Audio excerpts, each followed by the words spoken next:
future of 3D printing has arrived, and Carbon Inc. is one of the world's leading innovators of this fast-growing new technology that is transforming how companies build products. With 3D printing taking off, Carbon started expanding its operations rapidly. But that put a strain on the company's aging business systems. So Carbon started looking for a solution that could grow just as fast as its business. The answer was the Oracle Cloud, which delivered global-ready, best-in-class solutions to optimize and accelerate Carbon's core operations. But moving to the cloud was a big step, so Carbon asked an experienced pro to help.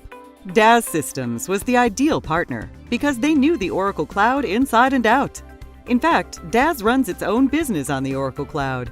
Says David Binkley, Chief Operating Officer at DAS Systems, Inc. DAS has provided Carbon with the expertise they needed to move from NetSuite to the Oracle Cloud with confidence. And the fact that we worked hand in hand with the Oracle Development Organization was a huge advantage both for DAS and Carbon 3D. Today, Carbon is harnessing modern business capabilities, including the latest cloud apps for HR, finance, supply chain, manufacturing, and planning. It's boosting efficiencies, improving decision-making, and speeding new products to market. Plus, by moving to the Oracle Cloud, Carbon is saving on IT hardware and administration. What's next for 3D printing? No telling, but it's a good bet that Carbon will be leading the way. And with Oracle and DAS on its side, Carbon's future is looking brighter than ever.